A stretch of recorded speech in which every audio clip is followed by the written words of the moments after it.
Capítulo 1. Recuerda, si te gusta el contenido, podrías apoyarme suscribiéndote. Sobre la evaluación. La guerra es de vital importancia para el Estado. Es el dominio de la vida o de la muerte, el camino hacia la supervivencia o la pérdida del imperio. Es forzoso manejarla bien.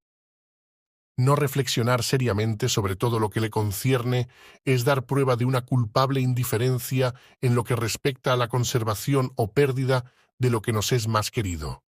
Y ello no debe ocurrir entre nosotros.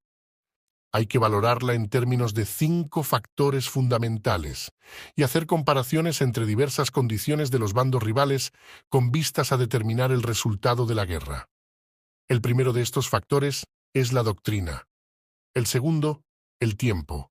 El tercero, el terreno. El cuarto, el mando. Y el quinto, la disciplina. La doctrina significa aquello que hace que el pueblo esté en armonía con su gobernante, de modo que le siga donde sea, sin temer por sus vidas ni a correr cualquier peligro. El tiempo significa el yin y el yang, la noche y el día, el frío y el calor, días despejados o lluviosos y el cambio de las estaciones. El terreno implica las distancias y hace referencia a dónde es fácil o difícil desplazarse y si es campo abierto o lugares estrechos, y esto influencia las posibilidades de supervivencia. El mando ha de tener como cualidades sabiduría, sinceridad, benevolencia, coraje y disciplina. Por último, la disciplina ha de ser comprendida como la organización del ejército, las graduaciones y rangos entre los oficiales, la regulación de las rutas de suministros y la provisión de material militar al ejército. Estos 5 factores fundamentales han de ser conocidos por cada general. Aquel que los domina, vence. Aquel que no, sale derrotado. Por lo tanto, al trazar los planes, han de compararse los siguientes 7 factores, valorando cada uno con el mayor cuidado. ¿Qué dirigente es más sabio y capaz? ¿Cuál comandante posee el mayor talento? ¿Qué ejército obtiene ventajas de la naturaleza y el terreno? ¿En qué ejército se observan mejor las regulaciones y las instrucciones? ¿Cuáles tropas son más fuertes? ¿Qué ejército tiene oficiales y tropas mejor entrenadas? ¿Qué ejército administra recompensas y castigos de forma más justa? Mediante el estudio de estos 7 factores, serás capaz de adivinar cuál de los 2 bandos saldrá victorioso y cuál será derrotado. El general que siga mi consejo es seguro que vencerá. Ese general ha de ser mantenido al mando. Aquel que ignore mi consejo ciertamente será derrotado. Ese debe ser destituido. Tras prestar atención a mi consejo y planes, el general debe crear una situación que contribuya a su cumplimiento. Por situación quiero decir que debe tomar en consideración la situación del campo y actuar de acuerdo con lo que le es ventajoso. El arte de la guerra se basa en el engaño. Por lo tanto, cuando es capaz de atacar, ha de aparentar incapacidad. Cuando las tropas se mueven, aparentar inactividad. Si está cerca del enemigo, ha de hacerle creer que está lejos. Si está lejos, aparentar que se está cerca. Poner cebos para atraer al enemigo. Golpear al enemigo cuando está desordenado. Prepararse contra él cuando está seguro en todas partes. Evitarle durante un tiempo cuando es más fuerte. Si tu oponente tiene un temperamento colérico, intenta irritarle. Si es arrogante, trata de fomentar su egoísmo. Si las tropas enemigas se hallan bien preparadas tras una reorganización, intenta desordenarlas. Si están unidas, siembra la disensión entre sus filas, ataca al enemigo cuando no esté preparado y aparece cuando no te espere. Estas son las claves de la victoria para el estratega. Ahora, si las estimaciones realizadas antes de la batalla indican victoria, es porque los cálculos cuidadosamente realizados muestran que tus condiciones son más favorables que las condiciones del enemigo. Si indican derrota, es porque muestran que las condiciones favorables para la batalla son menores. Con una evaluación cuidadosa, uno puede vencer. Sin ella, no puede. Muchas menos oportunidades de victoria tendrá aquel que no realiza cálculos en absoluto. Gracias a este método se puede examinar la situación, y el resultado aparece claramente. Capítulo 2. Sobre la iniciación de las acciones. Una vez comenzada la batalla, aunque estés ganando, de continuar por mucho tiempo, desanimará a tus tropas y embotará tu espada. Si estás sitiando una ciudad, agotarás tus fuerzas. Si mantienes a tu ejército durante mucho tiempo en campaña, tus suministros se agotarán. Las armas son instrumentos de mala suerte. Emplearlas por mucho tiempo producirá calamidades. Como se ha dicho, los que a hierro matan, a hierro mueren. Cuando tus tropas están desanimadas, tu espada embotada, agotadas tus fuerzas y tus suministros son escasos, hasta los tuyos se aprovecharán de tu debilidad para sublevarse. Entonces, aunque tengas consejeros sabios, al final no podrás hacer que las cosas salgan bien. Por esta causa, he oído hablar de operaciones militares que han sido torpes y repentinas, pero nunca he visto a ningún experto en el arte de la guerra que mantuviese la campaña por mucho tiempo. Nunca es beneficioso para un país dejar que una operación militar se prolongue por mucho tiempo. Como se dice comúnmente, sé rápido como el trueno que retumba antes de que hayas podido taparte los oídos, veloz como el relámpago que relumbra antes de haber podido pestañear. Por lo tanto, los que no son totalmente conscientes de la desventaja de servirse de las armas no pueden ser totalmente conscientes de las ventajas de utilizarlas. Los que utilizan los medios militares con pericia no activan a sus tropas 2 veces, ni proporcionan alimentos en 3 ocasiones, con un mismo objetivo. Esto quiere decir que no se debe movilizar al pueblo más de una vez por campaña y que inmediatamente después de alcanzar la victoria no se debe regresar al propio país para hacer una segunda movilización. Al principio, esto significa proporcionar alimentos para las propias tropas, pero después se quitan los alimentos al enemigo. Si tomas los suministros de armas de tu propio país, pero quitas los alimentos al enemigo, puedes estar bien abastecido de armamento y de provisiones. Cuando un país se empobrece a causa de las operaciones militares, se debe al transporte de provisiones desde un lugar distante. Si las transportas desde un lugar distante, el pueblo se empobrecerá. Los que habitan cerca de donde está el ejército pueden vender sus cosechas a precios elevados, pero se acaba de este modo el bienestar de la mayoría de la población. Cuando se transportan las provisiones muy lejos, la gente se arruina a causa del alto costo. En los mercados cercanos al ejército, los precios de las mercancías se aumentan. Por lo tanto, las largas campañas militares constituyen una lacra para el país. Cuando se agotan los recursos, los impuestos se recaudan bajo presión. Cuando el poder y los recursos se han agotado, se arruina el propio país. Se priva al pueblo de gran parte de su presupuesto, mientras que los gastos del gobierno para armamentos se elevan. Los habitantes constituyen la base de un país. Los alimentos son la felicidad del pueblo.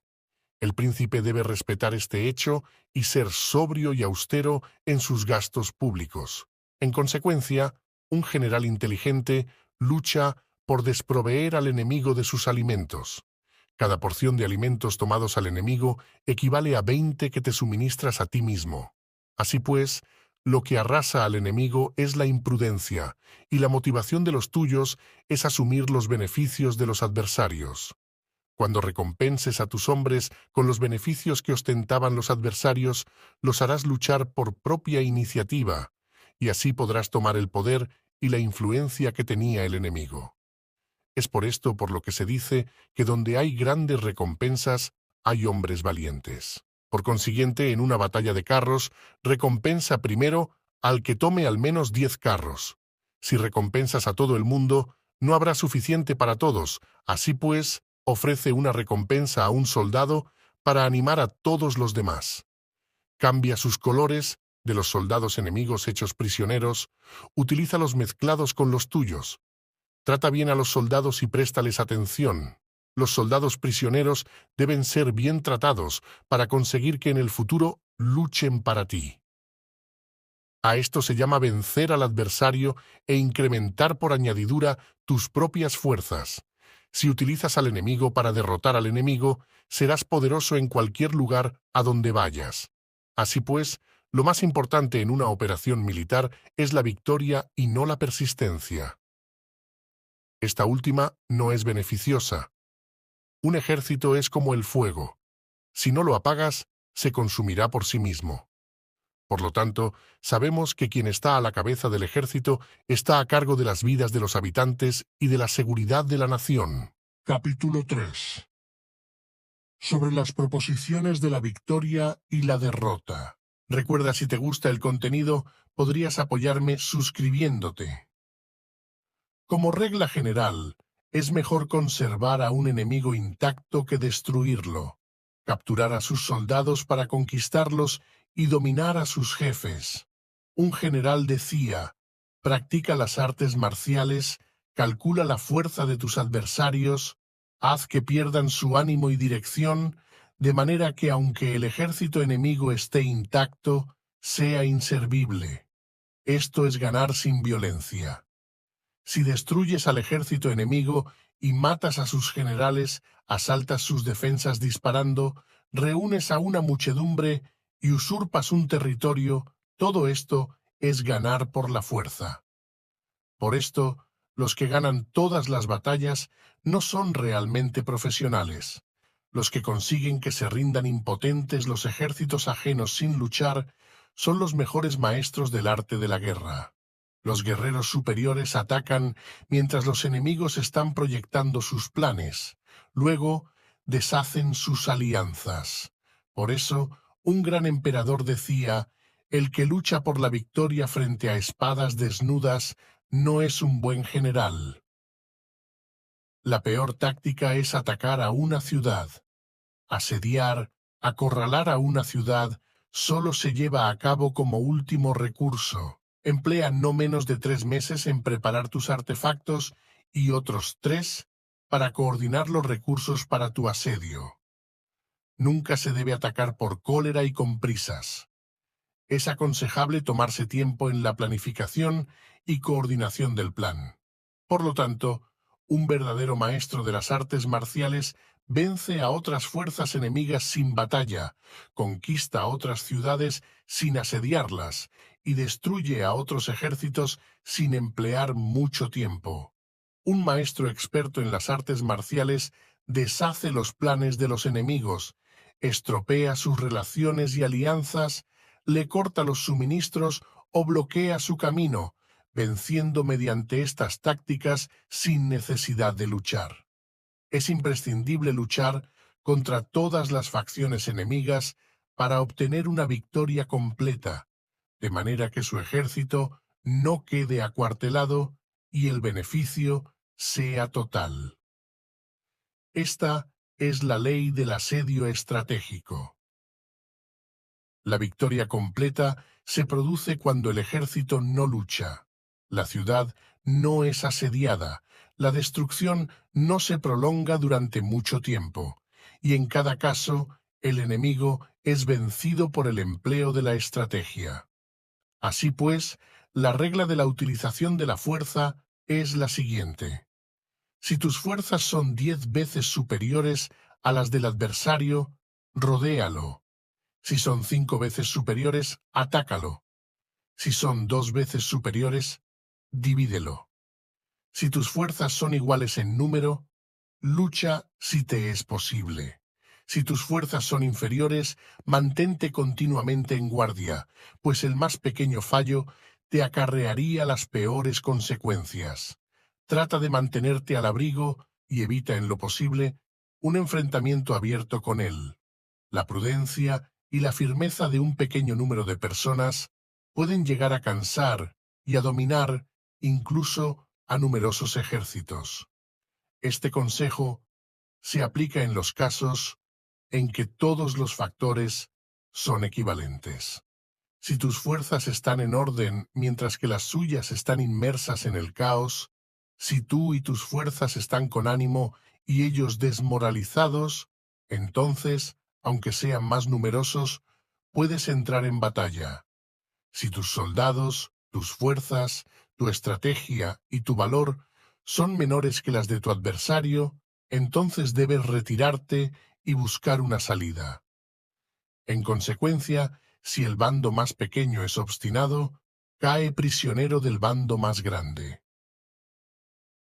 Esto quiere decir que si un pequeño ejército no hace una valoración adecuada de su poder y se atreve a enemistarse con una gran potencia, Por mucho que su defensa sea firme, inevitablemente se convertirá en conquistado.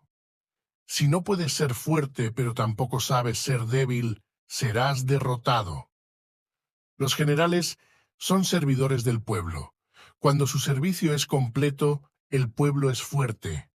Cuando su servicio es defectuoso, el pueblo es débil. Así pues, existen tres maneras en las que un príncipe lleva al ejército al desastre. Cuando un príncipe, ignorando los hechos, ordena avanzar a sus ejércitos o retirarse cuando no deben hacerlo. A esto se le llama inmovilizar al ejército. Cuando un príncipe ignora los asuntos militares, pero comparte en pie de igualdad el mando del ejército, los soldados acaban confusos. Cuando el príncipe ignora cómo llevar a cabo las maniobras militares, pero comparte por igual su dirección, los soldados están vacilantes. Una vez que los ejércitos están confusos y vacilantes, empiezan los problemas procedentes de los adversarios. A esto se le llama perder la victoria por trastornar el aspecto militar. Si intentas utilizar los métodos de un gobierno civil para dirigir una operación militar, la operación será confusa. Triunfan aquellos que saben cuándo luchar y cuándo no saben discernir cuándo utilizar muchas o pocas tropas. Tienen tropas cuyos rangos superiores e inferiores tienen el mismo objetivo. Se enfrentan con preparativos a enemigos desprevenidos. Tienen generales competentes y no limitados por sus gobiernos civiles. Estas son las 5 maneras de conocer al futuro vencedor. Hablar de que el príncipe sea quien da las órdenes en todo es como si el general solicita permiso al príncipe para poder apagar un fuego. Para cuando sea autorizado, ya no quedan sino cenizas. Si conoces a los demás y te conoces a ti mismo, ni en 100 batallas correrás peligro. Si no conoces a los demás, pero te conoces a ti mismo, perderás una batalla y ganarás otra. Si no conoces a los demás ni te conoces a ti mismo, correrás peligro en cada batalla. Capítulo 4. Sobre la medida en la disposición de los medios antiguamente, los guerreros expertos se hacían a sí mismos invencibles en primer lugar, y después aguardaban para descubrir la vulnerabilidad de sus adversarios. Hacerte invencible significa conocerte a ti mismo. Aguardar para descubrir la vulnerabilidad del adversario significa conocer a los demás. La invencibilidad está en uno mismo, la vulnerabilidad en el adversario. Por esto, los guerreros expertos pueden ser invencibles, pero no pueden hacer que sus adversarios sean vulnerables. Si los adversarios no tienen orden de batalla sobre el que informarse, ni negligencias o fallos de los cuales aprovecharse, ¿cómo puedes vencerlos aunque estén bien pertrechados? Es por esto que se dice, la victoria puede ser percibida, pero no fabricada. La invencibilidad es una cuestión de defensa, la vulnerabilidad, una cuestión de ataque. Mientras no hayas observado vulnerabilidades en el orden de batalla de los adversarios, oculta tu propia formación de ataque y prepárate para ser invencible, con la finalidad de preservarte. Cuando los adversarios tienen órdenes de batalla vulnerables, es el momento de salir a atacarlos. La defensa es para tiempos de escasez, el ataque para tiempos de abundancia. Los expertos en defensa se esconden en las profundidades de la tierra. Los expertos en maniobras de ataque se esconden en las más elevadas alturas del cielo. De esta manera pueden protegerse y lograr la victoria total. En situaciones de defensa, acalláis las voces y borráis las huellas, escondidos como fantasmas y espíritus bajo tierra, invisibles para todo el mundo. En situaciones de ataque, vuestro movimiento es rápido y vuestro grito fulgurante, veloz como el trueno y el relámpago, para los que no se puede uno preparar, aunque vengan del cielo. Prever la victoria cuando cualquiera la puede conocer no constituye verdadera destreza. Todo el mundo elogia la victoria ganada en batalla, pero esa victoria no es realmente tan buena. Todo el mundo elogia la victoria en la batalla, pero lo verdaderamente deseable es poder ver el mundo de lo sutil y darte cuenta del mundo de lo oculto, hasta el punto de ser capaz de alcanzar la victoria donde no existe forma. No se requiere mucha fuerza para levantar un cabello, no es necesario tener una vista aguda para ver el sol y la luna, ni se necesita tener mucho oído para escuchar el retumbar del trueno. Lo que todo el mundo conoce no se llama sabiduría. La victoria sobre los demás obtenida por medio de la batalla no se considera una buena victoria. En la antigüedad, los que eran conocidos como buenos guerreros vencían cuando era fácil vencer. Si solo eres capaz de asegurar la victoria tras enfrentarte a un adversario en un conflicto armado, esa victoria es una dura victoria. Si eres capaz de ver lo sutil y de darte cuenta de lo oculto, irrumpiendo antes del orden de batalla, la victoria así obtenida es una victoria fácil. En consecuencia, las victorias de los buenos guerreros no destacan por su inteligencia o su bravura. Así pues, las victorias que ganan en batalla no son debidas a la suerte. Sus victorias no son casualidades, sino que son debidas a haberse situado previamente en posición de poder ganar con seguridad, imponiéndose sobre los que ya han perdido de antemano. La gran sabiduría no es algo obvio, el mérito grande no se anuncia. Cuando eres capaz de ver lo sutil, es fácil ganar. ¿Qué tiene esto que ver con la inteligencia o la bravura? Cuando se resuelven los problemas antes de que surjan, ¿quién llama a esto inteligencia? Cuando hay victoria sin batalla, ¿quién habla de bravura? Así pues, los buenos guerreros toman posición en un terreno en el que no pueden perder y no pasan por alto las condiciones que hacen a su adversario proclive a la derrota. En consecuencia, un ejército victorioso gana primero y entabla la batalla después. Un ejército derrotado lucha primero e intenta obtener la victoria después. Esta es la diferencia entre los que tienen estrategia y los que no tienen planes premeditados. Los que utilizan bien las armas cultivan el camino y observan las leyes.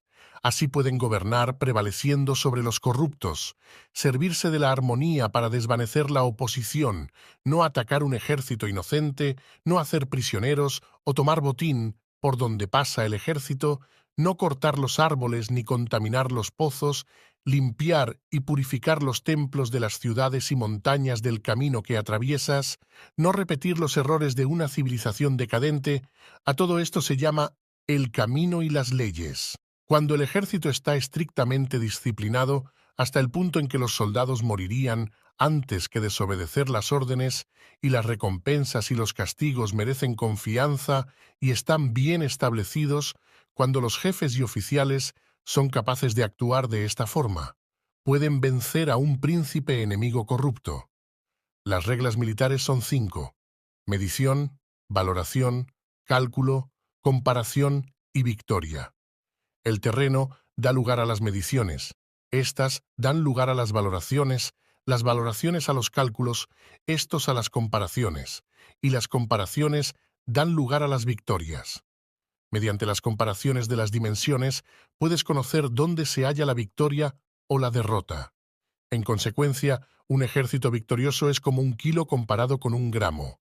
Un ejército derrotado es como 1 gramo comparado con 1 kilo. Cuando el que gana consigue que su pueblo vaya a la batalla, como si estuviera dirigiendo una gran corriente de agua hacia un cañón profundo, esto es una cuestión de orden de batalla. Cuando el agua se acumula en un cañón profundo, nadie puede medir su cantidad, lo mismo que nuestra defensa no muestra su forma. Cuando se suelta el agua, se precipita hacia abajo como un torrente de manera tan irresistible como nuestro propio ataque. Capítulo 5. Sobre la firmeza. Recuerda, si te gusta el contenido, podrías apoyarme suscribiéndote. La fuerza es la energía acumulada o la que se percibe. Esto es muy cambiante. Los expertos son capaces de vencer al enemigo creando una percepción favorable en ellos. Así obtienen la victoria sin necesidad de ejercer su fuerza. Gobernar sobre muchas personas como si fueran pocas es una cuestión de dividirlas en grupos o sectores. Es organización.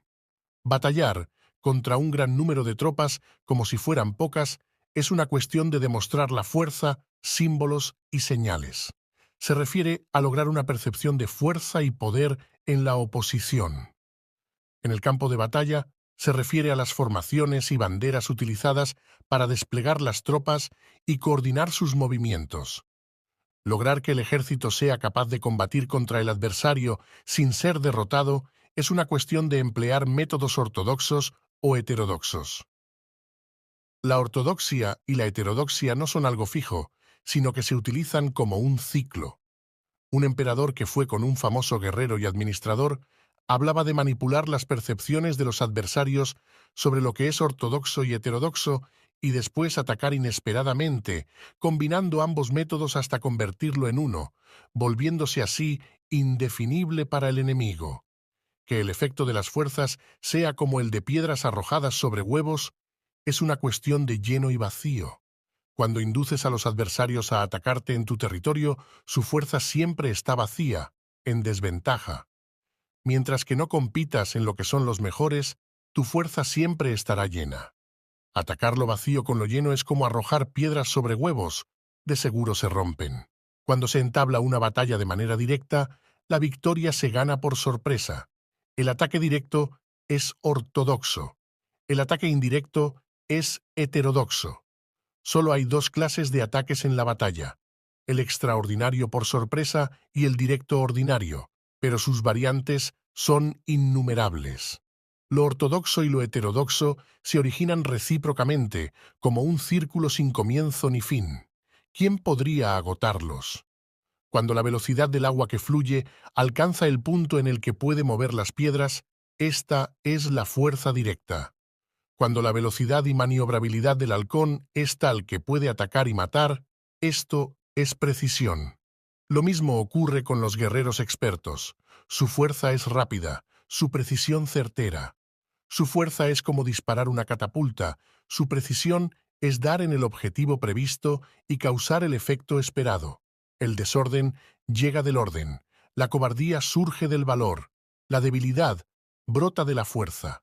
Si quieres fingir desorden para convencer a tus adversarios y distraerlos, primero tienes que organizar el orden, porque solo entonces puedes crear un desorden artificial. Si quieres fingir cobardía para conocer la estrategia de los adversarios, primero tienes que ser extremadamente valiente, porque solo entonces puedes actuar como tímido de manera artificial. Si quieres fingir debilidad para inducir la arrogancia en tus enemigos, primero has de ser extremadamente fuerte, porque solo entonces puedes pretender ser débil. El orden y el desorden son una cuestión de organización. La valentía y la cobardía es una cuestión de ímpetu. La fuerza y la debilidad son una cuestión de la formación en la batalla. Cuando un ejército tiene la fuerza del ímpetu, percepción, incluso el tímido se vuelve valiente. Cuando pierde la fuerza del ímpetu, incluso el valiente se convierte en tímido. Nada está fijado en las leyes de la guerra. Estas se desarrollan sobre la base del ímpetu. Con astucia se puede anticipar y lograr que los adversarios se convenzan a sí mismos cómo proceder y moverse. Les ayuda a caminar por el camino que les traza. Hace moverse a los enemigos con la perspectiva del triunfo para que caigan en la emboscada. Los buenos guerreros buscan la efectividad en la batalla a partir de la fuerza del ímpetu, percepción, y no dependen solo de la fuerza de sus soldados. Son capaces de escoger a la mejor gente, desplegarlos adecuadamente y dejar que la fuerza del ímpetu logre sus objetivos. Cuando hay entusiasmo, convicción, orden, organización, recursos, compromiso de los soldados, tienes la fuerza del ímpetu y el tímido es valeroso. Así es posible asignar a los soldados por sus capacidades, habilidades y encomendarle deberes y responsabilidades adecuadas. El valiente puede luchar, el cuidadoso puede hacer de centinela y el inteligente puede estudiar, analizar y comunicar. Cada cual es útil. Hacer que los soldados luchen, permitiendo que la fuerza del ímpetu haga su trabajo, es como hacer rodar rocas. Las rocas permanecen inmóviles cuando están en un lugar plano, pero ruedan en un plano inclinado. Se quedan fijas cuando son cuadradas, pero giran si son redondas. Por lo tanto, cuando se conduce a los hombres a la batalla con astucia, el impulso es como rocas redondas que se precipitan montaña abajo.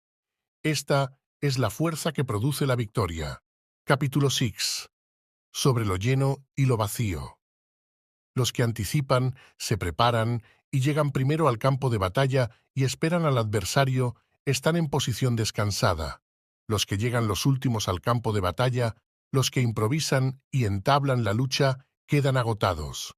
Los buenos guerreros hacen que los adversarios vengan a ellos y de ningún modo se dejan atraer fuera de su fortaleza. Si haces que los adversarios vengan a ti para combatir, su fuerza estará siempre vacía. Si no sales a combatir, tu fuerza estará siempre llena. Este es el arte de vaciar a los demás y de llenarte a ti mismo. Lo que impulsa a los adversarios a venir hacia ti por propia decisión es la perspectiva de ganar. Lo que desanima a los adversarios de ir hacia ti es la probabilidad de sufrir daños. Cuando los adversarios están en posición favorable, debes cansarlos. Cuando están bien alimentados, cortar los suministros. Cuando están descansando, hacer que se pongan en movimiento. Ataca inesperadamente, haciendo que los adversarios se agoten corriendo para salvar sus vidas. Interrumpe sus provisiones, arrasa sus campos y corta sus vías de aprovisionamiento. Aparece en lugares críticos y ataca donde menos se lo esperen, haciendo que tengan que acudir al rescate. Aparece donde no puedan ir, se dirige hacia donde menos se lo esperen. Para desplazarte cientos de kilómetros sin cansancio, atraviesa tierras despobladas. Atacar un espacio abierto no significa solo un espacio en el que el enemigo no tiene defensa. Mientras su defensa no sea estricta, el lugar no esté bien guardado, los enemigos se desperdigarán ante ti, como si estuvieras atravesando un territorio despoblado. Para tomar infaliblemente lo que atacas, ataca donde no haya defensa. Para mantener una defensa infaliblemente segura, defiende donde no haya ataque. Así, en el caso de los que son expertos en el ataque, sus enemigos no saben por dónde atacar. Cuando se cumplen las instrucciones, las personas son sinceramente leales y comprometidas, los planes y preparativos para la defensa implantados con firmeza, siendo tan sutil y reservado que no se revelan las estrategias de ninguna forma, y los adversarios se sienten inseguros, y su inteligencia no les sirve para nada. Sé extremadamente sutil, discreto, hasta el punto de no tener forma. Sé completamente misterioso y confidencial, hasta el punto de ser silencioso. De esta manera podrás dirigir el destino de tus adversarios. Para avanzar sin encontrar resistencia, arremete por sus puntos débiles. Para retirarte de manera esquiva, sé más rápido que ellos. Las situaciones militares se basan en la velocidad. Llega como el viento, muévete como el relámpago, y los adversarios no podrán vencerte. Por lo tanto, cuando quieras entrar en batalla, incluso si el adversario está atrincherado en una posición defensiva, no podrá evitar luchar si atacas en el lugar en el que debe acudir irremediablemente al rescate. Cuando no quieras entrar en batalla, incluso si trazas una línea en el terreno que quieres conservar, el adversario no puede combatir contigo porque le das una falsa pista. Esto significa que cuando los adversarios llegan para atacarte, no luchas con ellos, sino que estableces un cambio estratégico para confundirlos y llenarlos de incertidumbre. Por consiguiente, cuando induces a otros a efectuar una formación mientras que tú mismo permaneces sin forma, estás concentrado, mientras que tu adversario está dividido. Haz que los adversarios vean como extraordinario lo que es ordinario para ti. Esto es inducir al enemigo a efectuar una formación. Una vez vista la formación del adversario, concentras tus tropas contra él. Como tu formación no está a la vista, el adversario dividirá seguramente sus fuerzas. Cuando estás concentrado, formando una sola fuerza, mientras que el enemigo está dividido en 10, estás atacando a una concentración de 1 contra 10, así que tus fuerzas superan a las suyas. Si puedes atacar a unos pocos soldados con muchos, diezmarás el número de tus adversarios. Cuando estás fuertemente atrincherado, te has hecho fuerte tras buenas barricadas, y no dejas filtrar ninguna información sobre tus fuerzas, sal afuera sin formación precisa, ataca y conquista de manera incontenible. No han de conocer dónde piensas librar la batalla, porque cuando no se conoce, El enemigo destaca muchos puestos de vigilancia, y en el momento en el que se establecen numerosos puestos, solo tienes que combatir contra pequeñas unidades. Así pues, cuando su vanguardia está preparada, su retaguardia es defectuosa, y cuando su retaguardia está preparada, su vanguardia presenta puntos débiles. Las preparaciones de su ala derecha significarán carencia en su ala izquierda. Las preparaciones por todas partes significará ser vulnerable por todas partes. Esto significa que cuando las tropas están de guardia en muchos lugares, están forzosamente desperdigadas en pequeñas unidades. Cuando se dispone de pocos soldados, se está a la defensiva contra el adversario. El que dispone de muchos hace que el enemigo tenga que defenderse. Cuantas más defensas induces a adoptar a tu enemigo, más debilitado quedará. Así, si conoces el lugar y la fecha de la batalla, puedes acudir a ella aunque estés a 1000 kilómetros de distancia. Si no conoces el lugar y la fecha de la batalla, entonces tu flanco izquierdo no puede salvar al derecho, tu vanguardia no puede salvar a tu retaguardia, y tu retaguardia no puede salvar a tu vanguardia, ni siquiera en un territorio de unas pocas docenas de kilómetros. Si tienes muchas más tropas que los demás, ¿cómo puede ayudarte este factor para obtener la victoria? Si no conoces el lugar y la fecha de la batalla, aunque tus tropas sean más numerosas que las de ellos, ¿cómo puedes saber si vas a ganar o a perder? Así pues, se dice que la victoria puede ser creada. Si haces que los adversarios no sepan el lugar y la fecha de la batalla, siempre puedes vencer. Incluso si los enemigos son numerosos, puede hacerse que no entren en combate. Por tanto, haz tu valoración sobre ellos para averiguar sus planes y determinar qué estrategia puede tener éxito y cuál no. Incítalos a la acción para descubrir cuál es el esquema general de sus movimientos y descansa. Haz algo por o en contra de ellos para atraer su atención, de manera que puedas descubrir sus hábitos de comportamiento de ataque y de defensa. Indúcelos a adoptar formaciones específicas para conocer sus puntos flacos. Esto significa utilizar muchos métodos para confundir y perturbar al enemigo con el objetivo de observar sus formas de respuesta hacia ti. Después de haberlas observado, actúas en consecuencia, de manera que puedes saber qué clase de situaciones significan vida y cuáles significan muerte. Pruébalos para averiguar sus puntos fuertes y sus puntos débiles. Por lo tanto, el punto final de la formación de un ejército es llegar a la no forma. Cuando no tienes forma, los informadores no pueden descubrir nada, ya que la información no puede crear una estrategia. Una vez que no tienes forma perceptible, no dejas huellas que puedan ser seguidas, los informadores no encuentran ninguna grieta por donde mirar y los que están a cargo de la planificación no pueden establecer ningún plan realizable. La victoria sobre multitudes mediante formaciones precisas debe ser desconocida para las multitudes. Todo el mundo conoce la forma mediante la que resultó vencedor, pero nadie conoce la forma mediante la que aseguró la victoria.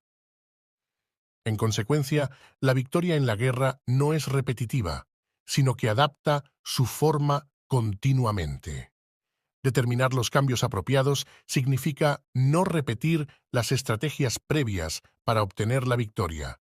Para lograrla, puedo adaptarme desde el principio a cualquier formación que los adversarios puedan adoptar. Las formaciones son como el agua. La naturaleza del agua es evitar lo alto e ir hacia abajo. La naturaleza de los ejércitos es evitar lo lleno y atacar lo vacío. El flujo del agua está determinado por la tierra. La victoria viene determinada por el adversario. Así pues, un ejército no tiene formación constante, lo mismo que el agua no tiene forma constante. Se llama genio a la capacidad de obtener la victoria cambiando y adaptándose según el enemigo. Fin del capítulo 6. Recuerda, si te gusta el contenido, podrías apoyarme suscribiéndote. Capítulo 7. Sobre el enfrentamiento directo e indirecto. Recuerda, si te gusta el contenido, podrías apoyarme suscribiéndote. La regla ordinaria para el uso del ejército es que el mando del ejército reciba órdenes de las autoridades civiles y después reúne y concentra a las tropas, acuartelándolas juntas. Nada es más difícil que la lucha armada. Luchar con otros cara a cara para conseguir ventajas es lo más arduo del mundo. La dificultad de la lucha armada es hacer cercanas las distancias largas y convertir los problemas en ventajas. Mientras que das la apariencia de estar muy lejos, empiezas tu camino y llegas antes que el enemigo. Por lo tanto, haces que su ruta sea larga, atrayéndole con la esperanza de ganar. Cuando emprendes la marcha, después que los otros y llegas antes que ellos, conoces la estrategia de hacer que las distancias sean cercanas. Sírvete de una unidad especial para engañar al enemigo, atrayéndole a una falsa persecución, haciéndole creer que el grueso de tus fuerzas está muy lejos. Entonces, lanzas una fuerza de ataque sorpresa que llega antes, aunque emprendió el camino después. Por consiguiente, la lucha armada puede ser provechosa y puede ser peligrosa. Para el experto, es provechosa. Para el inexperto, peligrosa. Movilizar a todo el ejército para el combate en aras de obtener alguna ventaja tomaría mucho tiempo, pero combatir por una ventaja con un ejército incompleto tendría como resultado una falta de recursos. Si te movilizas rápidamente y sin parar día y noche, recorriendo el doble de la distancia habitual, y si luchas por obtener alguna ventaja a miles de kilómetros, tus jefes militares serán hechos prisioneros. Los soldados que sean fuertes llegarán allí primero, los más cansados llegarán después.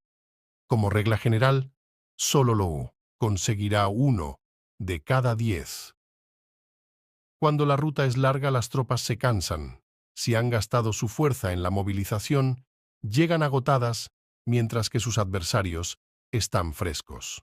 Así pues, es seguro que serán atacadas. Combatir por una ventaja a 50 kilómetros de distancia frustrará los planes del mando, y como regla general, solo la mitad de los soldados lo harán. Si se combate por obtener una ventaja a 30 kilómetros de distancia, solo 2 de cada 3 soldados los recorrerán. Así pues, un ejército perece si no está equipado, si no tiene provisiones o si no tiene dinero. Estas 3 cosas son necesarias. No puedes combatir para ganar con un ejército no equipado o sin provisiones, lo que el dinero facilita. Por tanto, si ignoras los planes de tus rivales, no puedes hacer alianzas precisas. A menos que conozcas las montañas y los bosques, los desfiladeros y los pasos y la condición de los pantanos, no puedes maniobrar con una fuerza armada. A menos que utilices guías locales, no puedes aprovecharte de las ventajas del terreno. Solo cuando conoces cada detalle de la condición del terreno puedes maniobrar y guerrear. Por consiguiente, una fuerza militar se usa según la estrategia prevista, se moviliza mediante la esperanza de recompensa y se adapta mediante la división y la combinación. Una fuerza militar se establece mediante la estrategia en el sentido de que distraes al enemigo para que no pueda conocer cuál es tu situación real y no pueda imponer su supremacía. Se moviliza mediante la esperanza de recompensa en el sentido de que entra en acción cuando ve la posibilidad de obtener una ventaja. Dividir y volver a hacer combinaciones de tropas se hace para confundir al adversario y observar cómo reacciona frente a ti. De esta manera puedes adaptarte para obtener la victoria. Por eso, cuando una fuerza militar se mueve con rapidez, es como el viento; cuando va lentamente, es como el bosque; es voraz, como el fuego, e inmóvil, como las montañas. Es rápida como el viento en el sentido que llega sin avisar y desaparece como el relámpago. Es como un bosque porque tiene un orden. Es voraz como el fuego que devasta una planicie sin dejar tras sí ni una brizna de hierba. Es inmóvil como una montaña cuando se acuartela. Es tan difícil de conocer como la oscuridad. Su movimiento es como un trueno que retumba. Para ocupar un lugar, divide a tus tropas. Para expandir tu territorio, divide los beneficios. La regla general de las operaciones militares es desproveer de alimentos al enemigo todo lo que se pueda. Sin embargo, en localidades donde la gente no tiene mucho, es necesario dividir a las tropas en grupos más pequeños para que puedan tomar en diversas partes lo que necesitan, ya que sólo así tendrán suficiente. En cuanto a dividir el botín, significa que es necesario repartirlo entre las tropas para guardar lo que ha sido ganado, no dejando que el enemigo lo recupere. Actúa después de haber hecho una estimación. Gana el que conoce primero la medida de lo que está lejos y lo que está cerca. Esta es la regla general de la lucha armada. El primero que hace el movimiento es el invitado, el último es el anfitrión. El invitado lo tiene difícil, el anfitrión lo tiene fácil. Cerca y lejos significan desplazamiento. El cansancio, el hambre y el frío surgen del desplazamiento. Un antiguo libro que trata de asuntos militares dice: las palabras no son escuchadas, para eso se hacen los símbolos y los tambores. Las banderas y los estandartes se hacen a causa de la ausencia de visibilidad. Símbolos, tambores, banderas y estandartes se utilizan para concentrar y unificar los oídos y los ojos de los soldados. Una vez que están unificados, el valiente no puede actuar solo, ni el tímido puede retirarse solo. Esta es la regla general del empleo de un grupo. Unificar los oídos y los ojos de los soldados significa hacer que miren y escuchen al unísono de manera que no caigan en la confusión y el desorden. Las señales se utilizan para indicar direcciones e impedir que los individuos vayan a donde se les antoje. Así pues, en batallas nocturnas, utiliza fuegos y tambores, y en batallas diurnas sírvete de banderas y estandartes para manipular los oídos y los ojos de los soldados. Utiliza muchas señales para confundir las percepciones del enemigo y hacerle temer tu temible poder militar. De esta forma, haces desaparecer la energía de sus ejércitos y desmoralizas a sus generales. En primer lugar, has de ser capaz de mantenerte firme en tu propio corazón. Solo entonces puedes desmoralizar a los generales enemigos. Por esto, la tradición afirma que los habitantes de otros tiempos tenían la firmeza para desmoralizar, y la antigua ley de los que conducían carros de combate decía que cuando la mente original es firme, la energía fresca es victoriosa. De este modo, la energía de la mañana está llena de ardor, la del mediodía decae, y la energía de la noche se retira. En consecuencia, los expertos en el manejo de las armas prefieren la energía entusiasta, atacan la decadente y la que se bate en retirada. Son ellos los que dominan la energía. Cualquier débil en el mundo se dispone a combatir en un minuto si se siente animado. Pero cuando se trata realmente de tomar las armas y de entrar en batalla, es poseído por la energía. Cuando esta energía se desvanece, se detendrá, estará asustado y se arrepentirá de haber comenzado. La razón por la que esa clase de ejércitos miran por encima del hombro a enemigos fuertes, lo mismo que miran a las doncellas vírgenes, es porque se están aprovechando de su agresividad, estimulada por cualquier causa. Utilizar el orden para enfrentarse al desorden, utilizar la calma para enfrentarse con los que se agitan, esto es dominar el corazón. A menos que tu corazón esté totalmente abierto y tu mente en orden, no puedes esperar ser capaz de adaptarte a responder sin límites, a manejar los acontecimientos de manera infalible, a enfrentarte a dificultades graves e inesperadas sin turbarte, dirigiendo cada cosa sin confusión. Dominar la fuerza es esperar a los que vienen de lejos, aguardar con toda comodidad a los que se han fatigado, y con el estómago saciado a los hambrientos. Esto es lo que se quiere decir cuando se habla de atraer a otros hacia donde estás, al tiempo que evitas ser inducido a ir hacia donde están ellos. Evitar la confrontación contra formaciones de combate bien ordenadas y no atacar grandes batallones constituye el dominio de la adaptación. Por tanto, la regla general de las operaciones militares es no enfrentarse a una gran montaña ni oponerse al enemigo de espaldas a ésta. Esto significa que si los adversarios están en un terreno elevado, no debes atacarles cuesta arriba, y que cuando efectúan una carga cuesta abajo, no debes hacerles frente. No persigas a los enemigos cuando finjan una retirada, ni ataques tropas expertas. Si los adversarios huyen de repente antes de agotar su energía, seguramente hay emboscadas esperándote para atacar a tus tropas.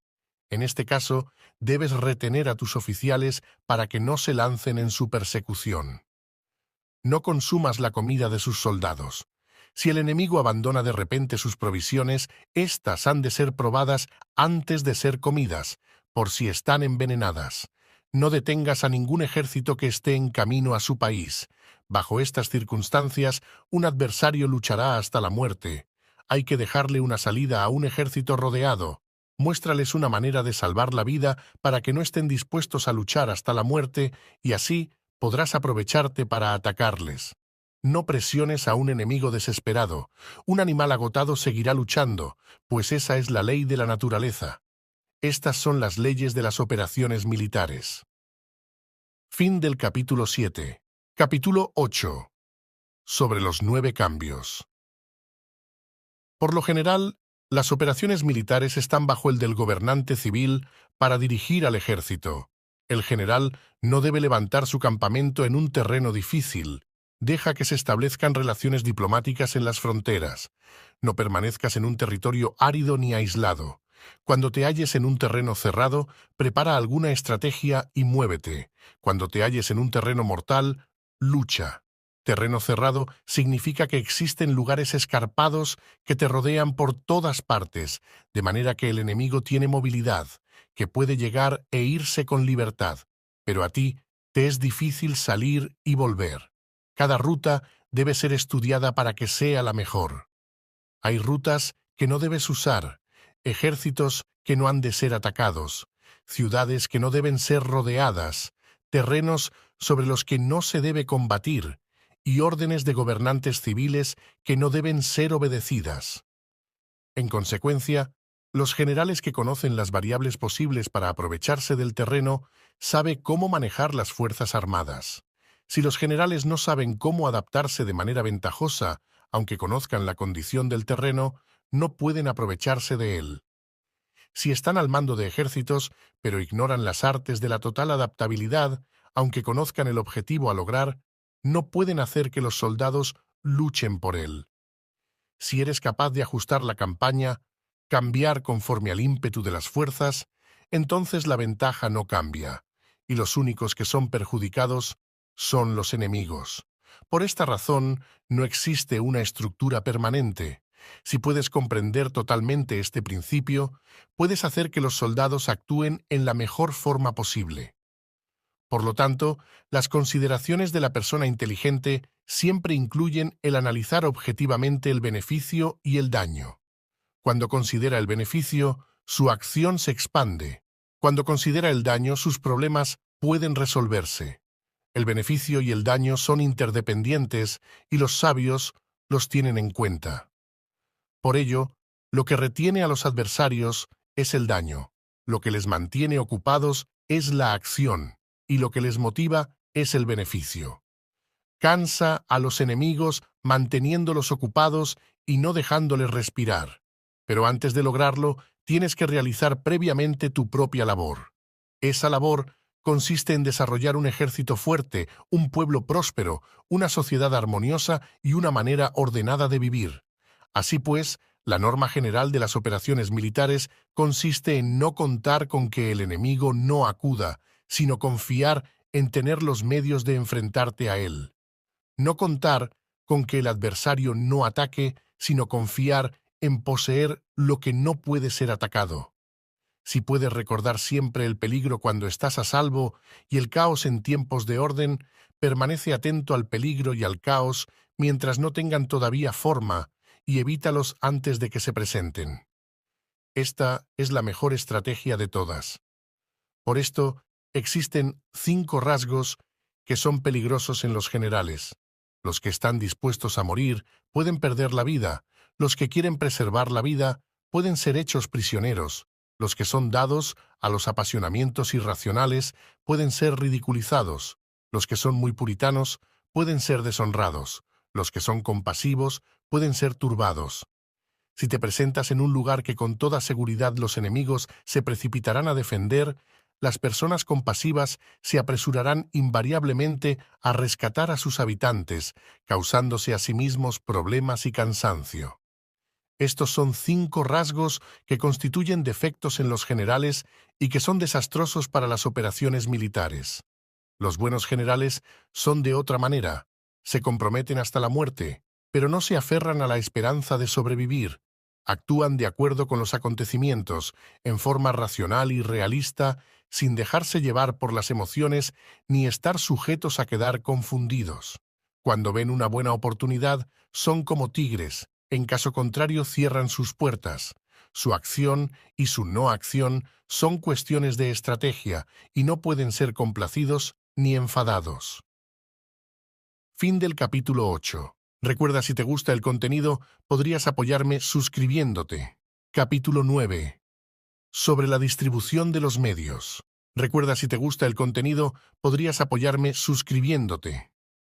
Las maniobras militares son el resultado de los planes y las estrategias en la manera más ventajosa para ganar. Determinan la movilidad y efectividad de las tropas. Si vas a colocar tu ejército en posición de observar al enemigo, atraviesa rápido las montañas y vigílalos desde un valle. Considera el efecto de la luz y mantente en la posición más elevada del valle. Cuando combatas en una montaña, ataca desde arriba hacia abajo y no al revés. Combate estando cuesta abajo y nunca cuesta arriba.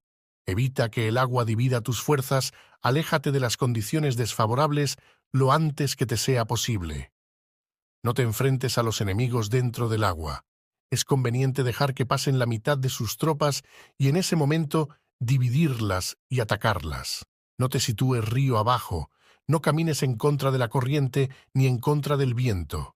Si acampas en la ribera de un río, tus ejércitos pueden ser sorprendidos de noche, empujados a ahogarse o se les puede colocar veneno en la corriente.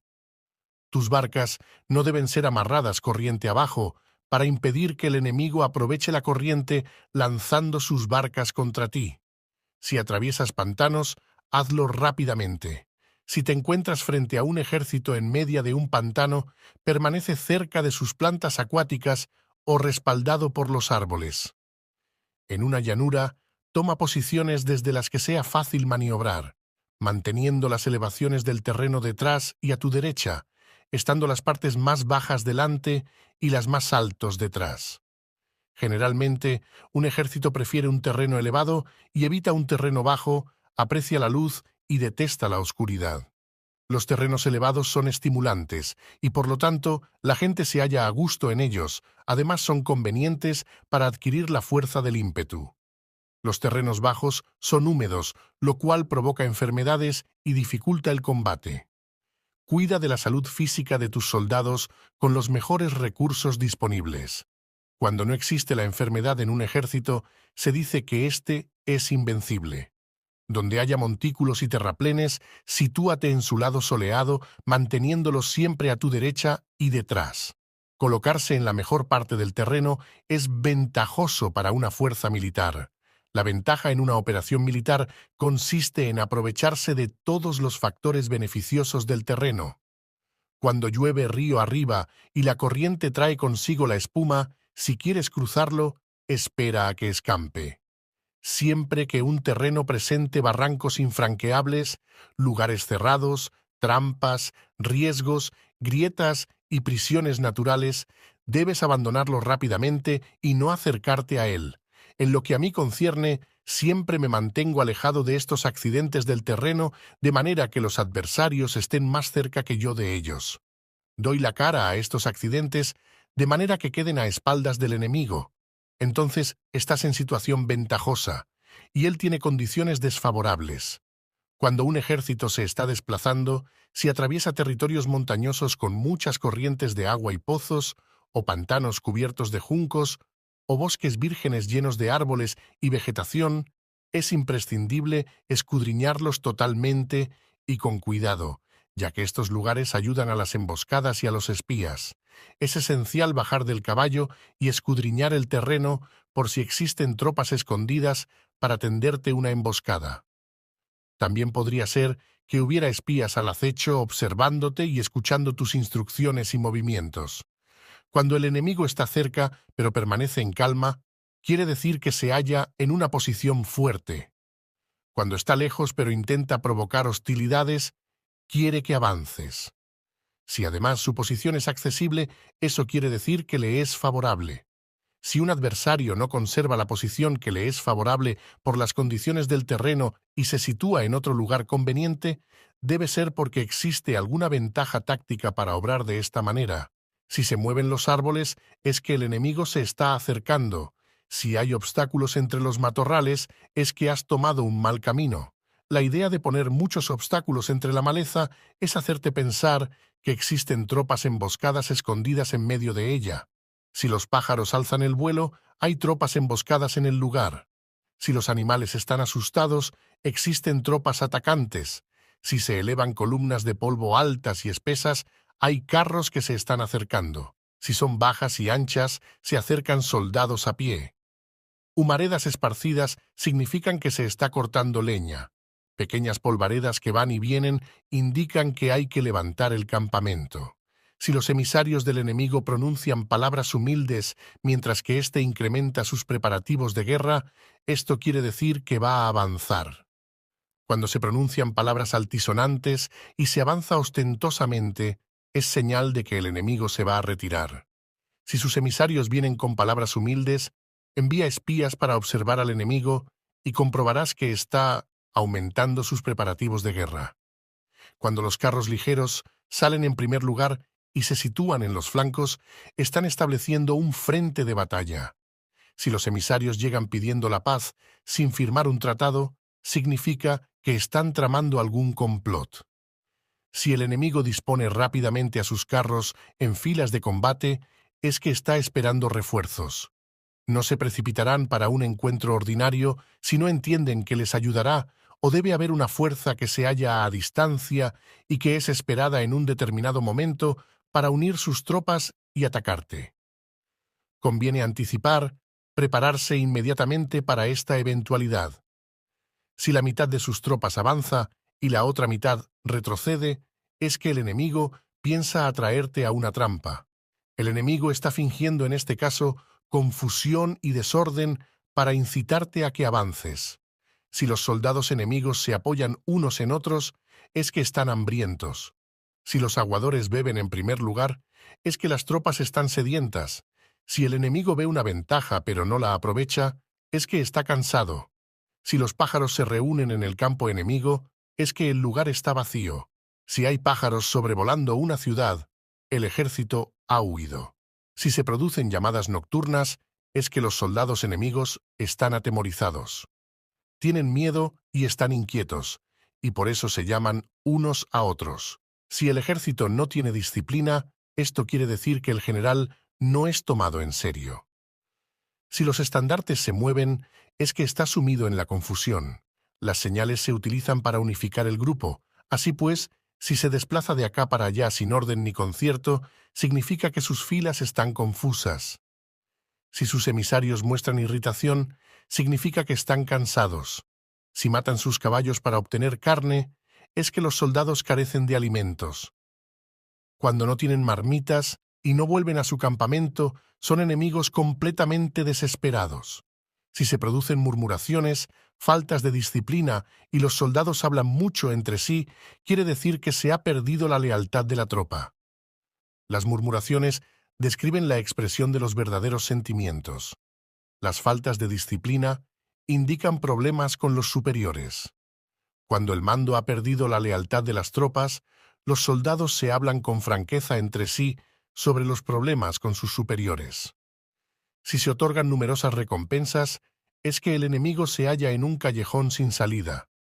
Cuando se ordenan demasiados castigos, es que el enemigo está desesperado. Cuando la fuerza de su ímpetu está agotada, otorgan constantes recompensas para tener contentos a los soldados, para evitar que se rebelen en masa. Cuando los soldados están tan agotados que no pueden cumplir las órdenes, son castigados una y otra vez para restablecer la autoridad. Ser violento al principio y terminar después temiendo a los propios soldados es el colmo de la ineptitud. Los emisarios que acuden con actitud conciliatoria indican que el enemigo quiere una tregua. Si las tropas enemigas se enfrentan a ti con ardor, pero demoran el momento de entrar en combate sin abandonar, no obstante, el terreno, has de observarlos cuidadosamente. Están preparando un ataque por sorpresa. En asuntos militares, no es necesariamente más beneficioso ser superior en fuerzas, solo evitar actuar con violencia innecesaria. Es suficiente con consolidar tu poder, hacer estimaciones sobre el enemigo y conseguir reunir tropas. Eso es todo. El enemigo que actúa aisladamente, que carece de estrategia y que toma a la ligera a sus adversarios, inevitablemente acabará siendo derrotado. Si tu plan no contiene una estrategia de retirada o posterior al ataque, sino que confías exclusivamente en la fuerza de tus soldados y tomas a la ligera a tus adversarios sin valorar su condición, con toda seguridad caerás prisionero. Si se castiga a los soldados antes de haber conseguido que sean leales al mando, no obedecerán, y si no obedecen, serán difíciles de emplear. Tampoco podrán ser empleados si no se lleva a cabo ningún castigo, incluso después de haber obtenido su lealtad. Cuando existe un sentimiento subterráneo de aprecio y confianza, y los corazones de los soldados están ya vinculados al mando, si se relaja la disciplina, los soldados se volverán arrogantes y será imposible emplearlos.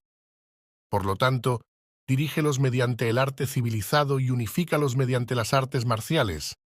Esto significa una victoria continua.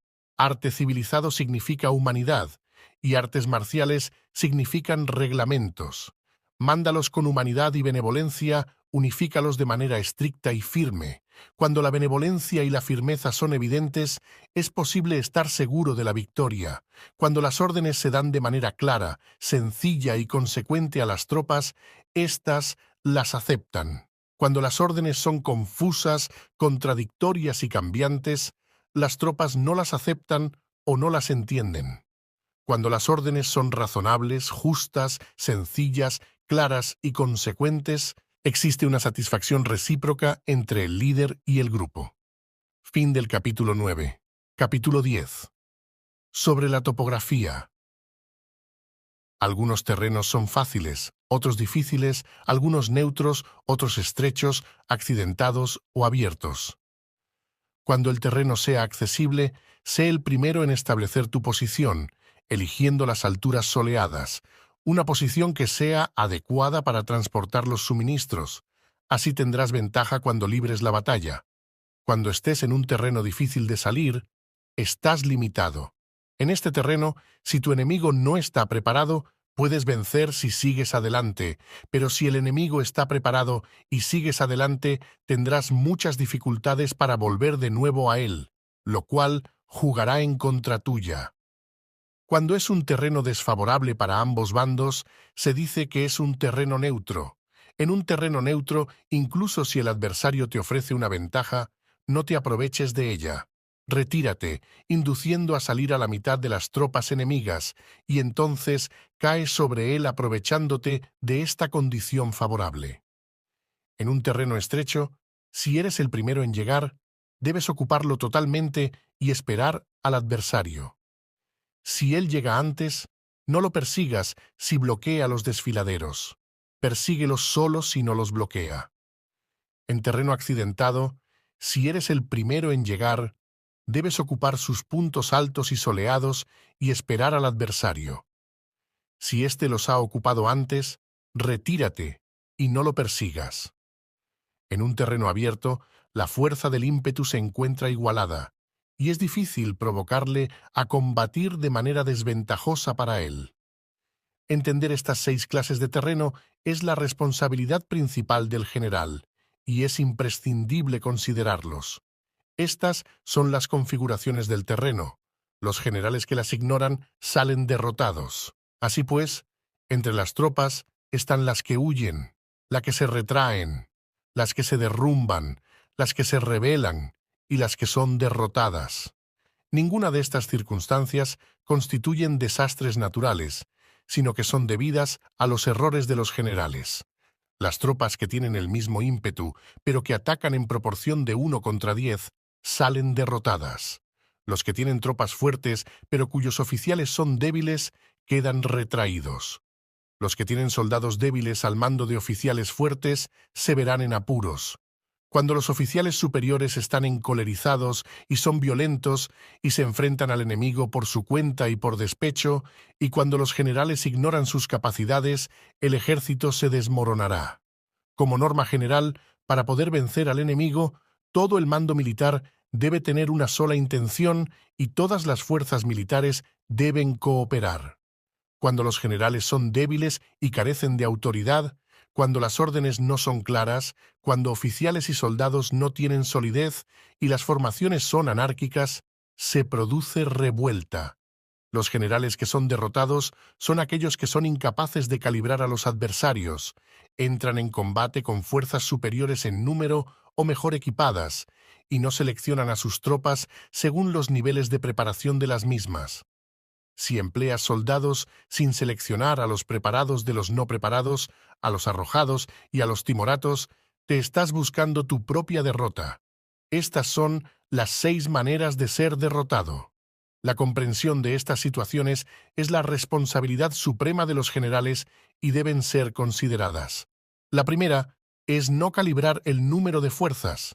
La segunda, la ausencia de un sistema claro de recompensas y castigos. La tercera, la insuficiencia de entrenamiento. La cuarta es la pasión irracional. La quinta es la ineficacia de la ley del orden. Y la sexta es el fallo de no seleccionar a los soldados fuertes y resueltos. La configuración del terreno puede ser un apoyo para el ejército. Para los jefes militares, el curso de la acción adecuada es calibrar al adversario para asegurar la victoria y calcular los riesgos y las distancias. Salen vencedores los que libran batallas conociendo estos elementos. Salen derrotados los que luchan ignorándolos. Por lo tanto, cuando las leyes de la guerra señalan una victoria segura, es claramente apropiado entablar batalla, incluso si el gobierno ha dado órdenes de no atacar. Si las leyes de la guerra no indican una victoria segura, es adecuado no entrar en batalla, aunque el gobierno haya dado la orden de atacar.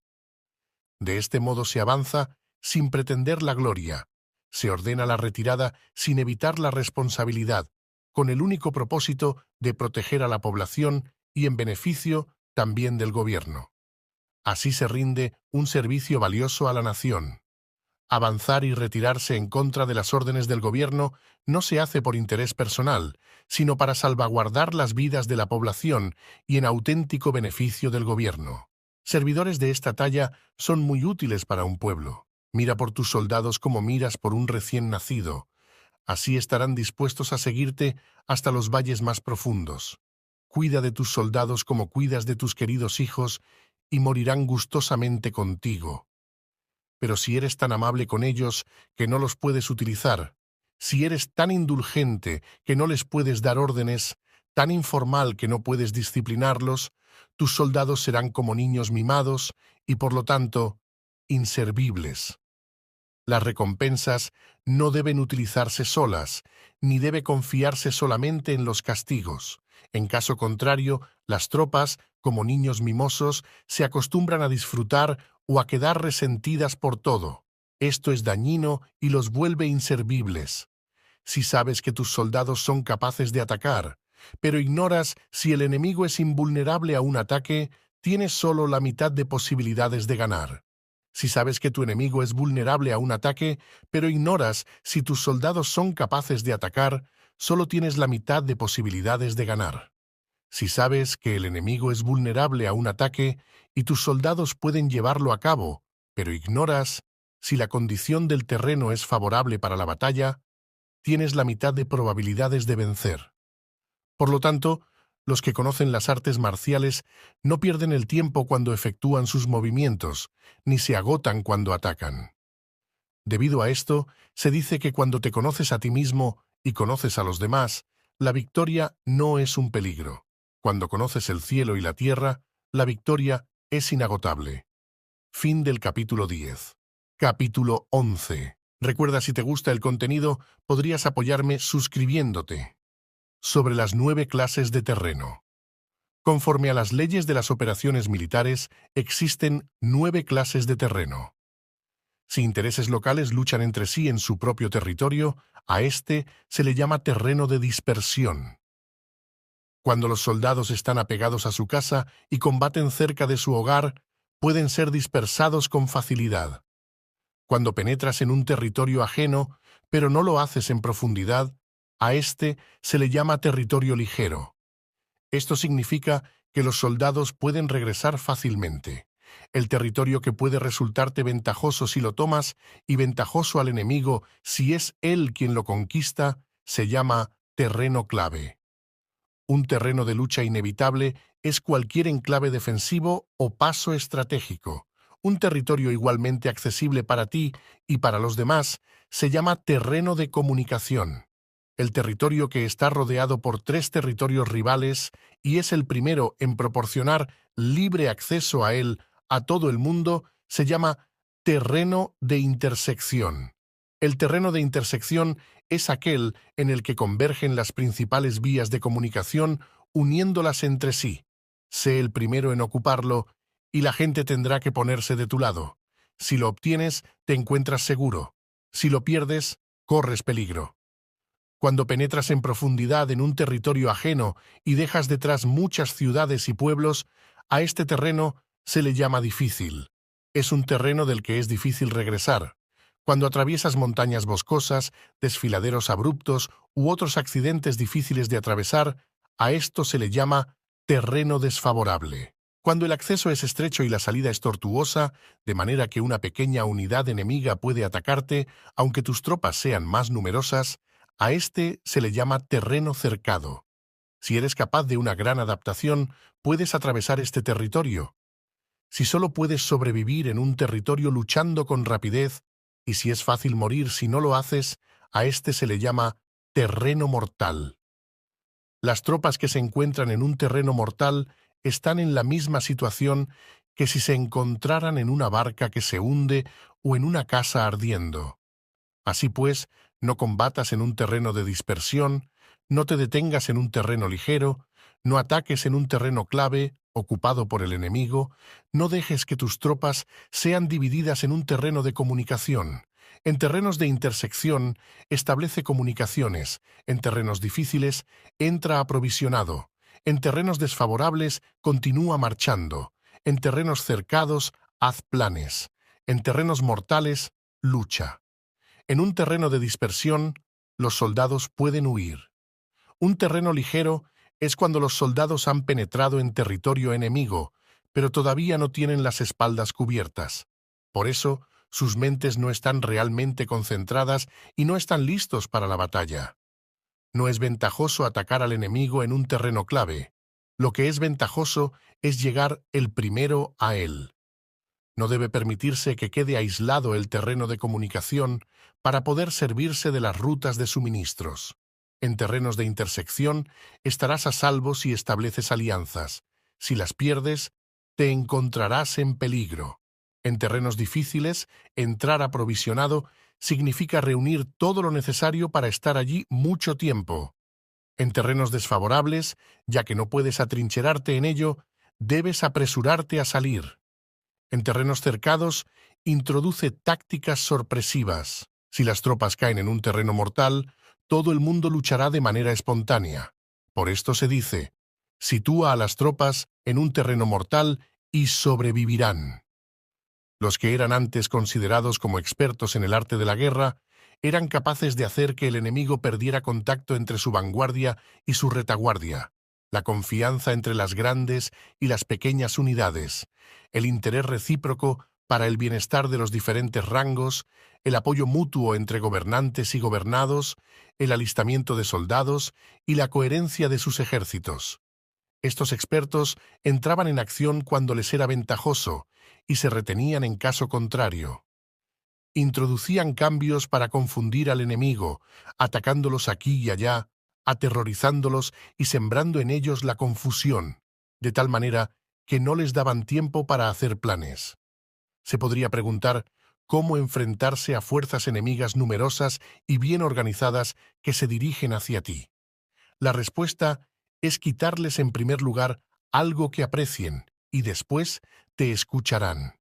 La rapidez de acción es el factor esencial de la condición de la fuerza militar, aprovechándose de los errores de los adversarios, desplazándose por caminos que no esperan y atacando cuando no están en guardia.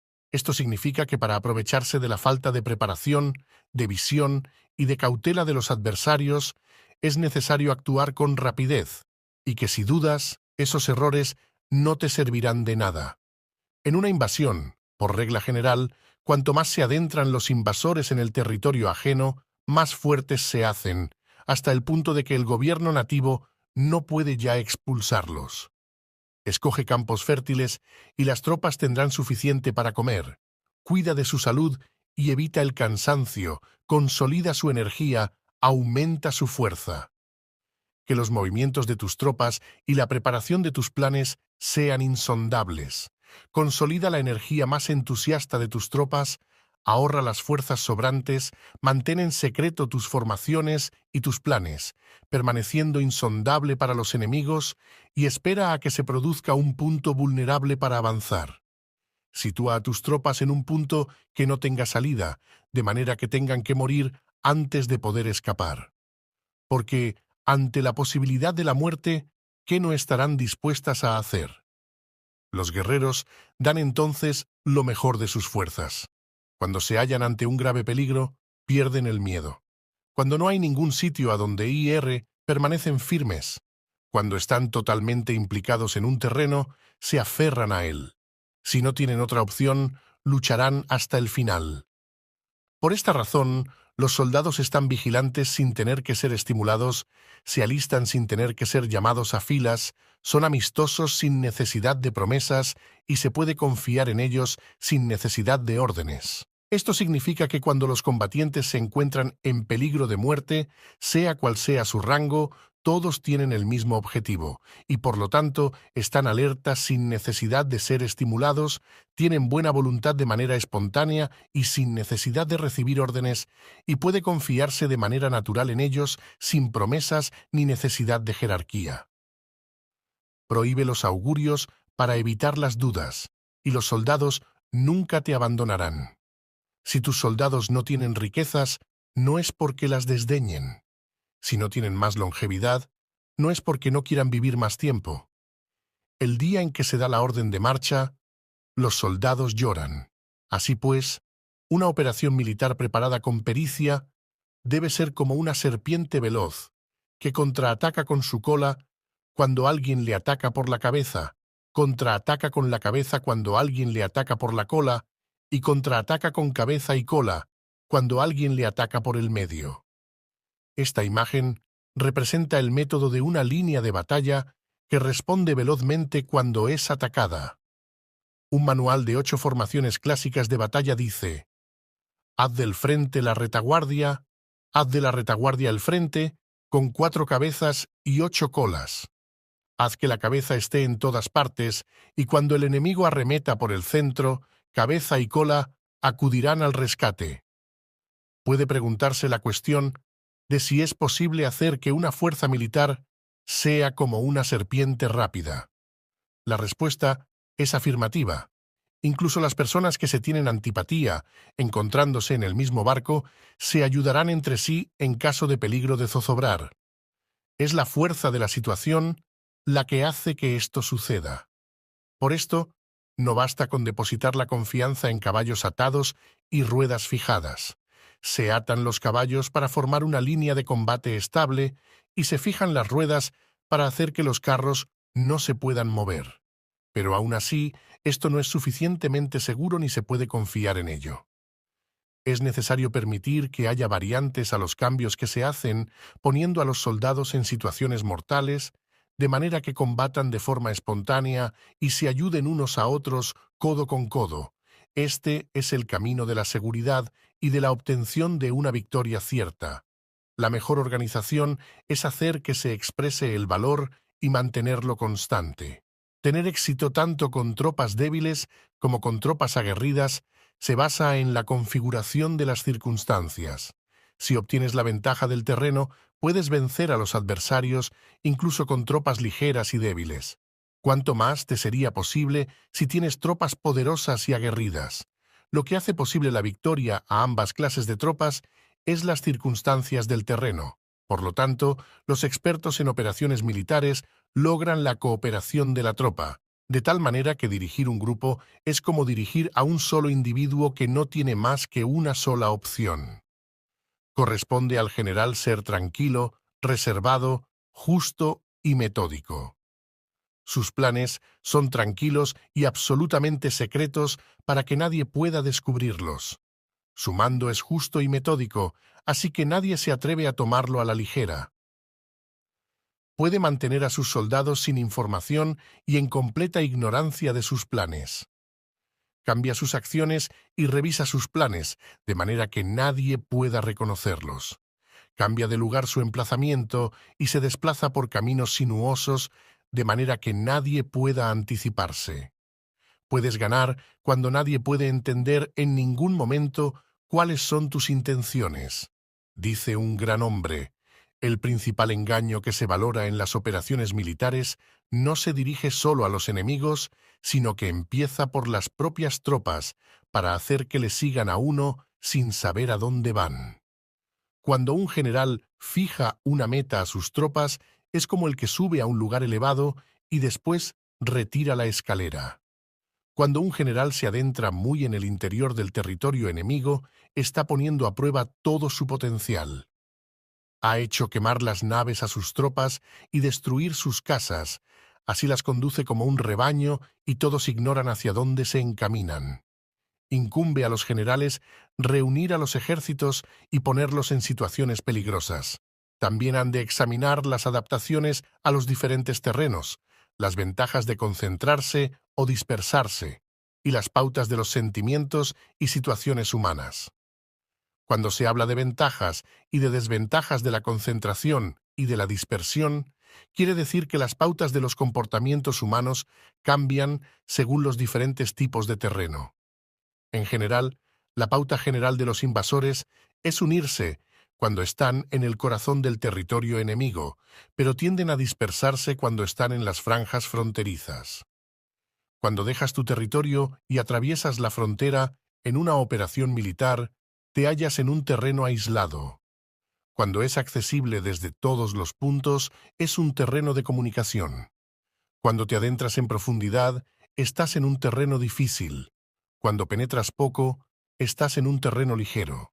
Cuando a tus espaldas se hallen espesuras infranqueables y delante pasajes estrechos, estás en un terreno cercado.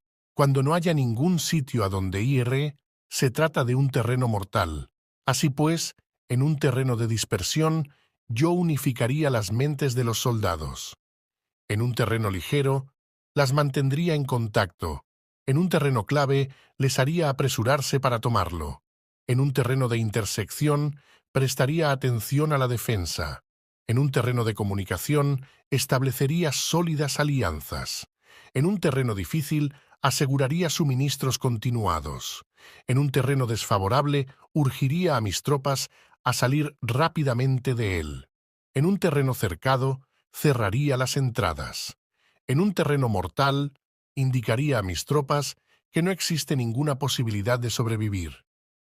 Por esto, la psicología de los soldados consiste en resistir cuando se ven rodeados, luchar cuando no se puede evitar y obedecer en casos extremos.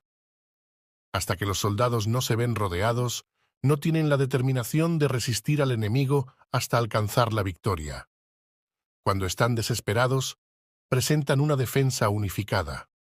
Por ello, los que ignoran los planes enemigos no pueden preparar alianzas. Los que ignoran las circunstancias del terreno no pueden hacer maniobrar a sus fuerzas. Los que no utilizan guías locales no pueden aprovecharse del terreno. Los militares de un gobierno eficaz deben conocer todos estos factores.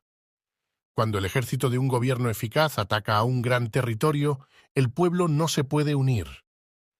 Cuando su poder sobrepasa a los adversarios, es imposible hacer alianzas. Si puedes averiguar los planes de tus adversarios, aprovéchate del terreno y haz maniobrar al enemigo de manera que se encuentre indefenso. En este caso, ni siquiera un gran territorio puede reunir suficientes tropas para detenerte.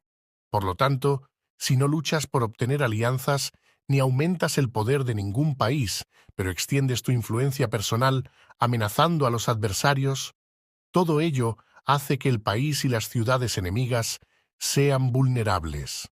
Otorga recompensas que no estén reguladas y da órdenes desacostumbradas. Considera la ventaja de otorgar recompensas que no tengan precedentes. Observa cómo el enemigo hace promesas sin tener en cuenta los códigos establecidos. Maneja las tropas como si fueran una sola persona. Empléalas en tareas reales, pero no les hables. Motívalas con recompensas, pero no les comentes los perjuicios posibles. Emplea a tus soldados solo en combatir, sin comunicarles tu estrategia. Déjales conocer los beneficios que les esperan, pero no les hables de los daños potenciales. Si la verdad se filtra, tu estrategia puede hundirse. Si los soldados empiezan a preocuparse, se volverán vacilantes y temerosos. Colócalos en una situación de posible exterminio y entonces lucharán para vivir. Ponles en peligro de muerte y entonces sobrevivirán. Cuando las tropas afrontan peligros, son capaces de luchar para obtener la victoria. Así pues, la tarea de una operación militar es fingir acomodarse a las intenciones del enemigo. Si te concentras totalmente en este, puedes matar a su general aunque estés a kilómetros de distancia. A esto se llama cumplir el objetivo con pericia. Al principio, te acomodas a sus intenciones, después matas a sus generales. Esta es la pericia en el cumplimiento del objetivo. Así, el día en que se declara la guerra, se cierran las fronteras, se rompen los salvoconductos y se impide el paso de emisarios. Los asuntos se deciden rigurosamente desde que se comienza a planificar y establecer la estrategia desde la casa o cuartel general. El rigor en los cuarteles generales en la fase de planificación se refiere al mantenimiento del secreto. Cuando el enemigo ofrece oportunidades, aprovéchalas inmediatamente. Entérate primero de lo que pretende y después anticípate a él. Mantén la disciplina y adáptate al enemigo para determinar el resultado de la guerra. Así, al principio eres como una doncella y el enemigo abre sus puertas. Entonces, tú eres como una liebre suelta y el enemigo no podrá expulsarte. Fin del capítulo 11. Capítulo 12. Sobre el arte de atacar por el fuego.